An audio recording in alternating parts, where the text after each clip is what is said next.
दोस्तों, आज मैं एक सीधा सवाल पूछने आया हूं और यह सवाल सिर्फ उत्तर प्रदेश से नहीं है, पूरे देश के राम भक्तों से जुड़ा हुआ सवाल है। आखिर ऐसा क्या हो गया कि अखिलेश यादव को अचानक राम मंदिर के चढ़ावे की इतनी चिंता होने लगी। मैं पूछता हूं, जब अयोध्या में भव्य राम मंदिर बन रहा था तब वो कौन से लोग थे जो सवाल उठा रहे थे? जब करोड़ों हिंदुओं के 500 साल का सपना पूरा हो रहा था तब वो कौन लोग असहज दिखाई दे रहे थे?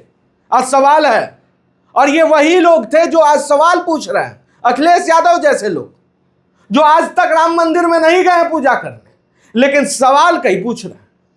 और अब जब 2027 का चुनाव करीब दिखाई देने लगा है, तब अचानक राम मंदिर ही राजनीति का सबसे बड़ा मुद्दा क्यों बन गया है उत्तर प्रदेश में? देश जानना चाहता है। अखिलेश जी कहते हैं कि चढ़ावे को लेकर सवाल है। ठीक है अखिलेश जी, लोकतंत्र में सवाल पूछने का अधिकार सबको है, लेकिन देश ये भी पूछ रहा है कि क्या आपके पास कोई ठोस सबूत है? और अगर ठोस सबूत है तो उसको दिखाइए मीडिया के सामने कि हम भी खुलकर विरोध कर पाए। क्योंकि श्री राम जन्मभूमि तीर्थ क्षेत्र ट्रस्ट का कहना है कि ऑडिट की प्रक्रिया चल रही है और अभी तक कोई बड़ी वित्तीय अनियमितता सामने नहीं आई है, यह ट्रस्ट का कहना है। तो फिर सवाल कैसा है? तब तो साफ साबित हो रहा है कि ये लोग नैरेटिव खेल रहा है लोग। तो फिर सवाल यह है कि क्या ये पारदर्शिता की मांग है या 2027 का चुनाव की तैयारी है? अखिलेश जी, क्या यह जांच की चिंता है या राजनीतिक जमीन तलाशने की कोशिश है उत्तर प्रदेश में? और सबसे बड़ा सवाल, क्या राम मंदिर अब समाजवादी पार्टी के लिए चुनावी मुद्दा बन गया है? याद कीजिए, वही अखिलेश यादव जो आज राम मंदिर पर सबसे ज्यादा बोल रहे हैं, यही अखिलेश यादव लोकसभा में अयोध्या सीट पर बीजेपी की हार को हिंदुत्व की हार बताने की कोशिश कर रहे थे। देश भूला नहीं है, उत्तर प्रदेश के सनातनी ये बात भूले नहीं है अखिलेश यादव जी। तो क्या आज की पूरी राजनीति उसी रणनीति का अगला चरण है? यह देश जानना चाहता है कि जिस तरह से अयोध्या में सपा की जीत के बाद आपने यह डंका बजा दिया था कि हिंदुत्व हार गया है, आज राम मंदिर पे राजनीति करके क्या आप अगला चरण की तैयारी कर रहे हैं? यह देश जानना चाहता है। और मैं पूछता हूं, अगर राम मंदिर में कोई गड़बड़ी हुई है तो जांच होनी चाहिए, बिल्कुल होनी चाहिए जांच। कानून से ऊपर कोई नहीं है। लेकिन अगर जांच से पहले ही मीडिया ट्रायल और राजनीतिक बयानबाजी शुरू हो जाए तो क्या उसका मकसद सच्चाई जानना है या माहौल बनाना? बताइए। और दोस्तों, यही वह बिंदु है जहां राजनीति और आस्था टकराने लगती है।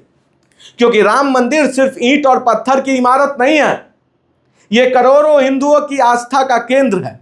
यह सांस्कृतिक पुनर्जागरण का प्रतीक है।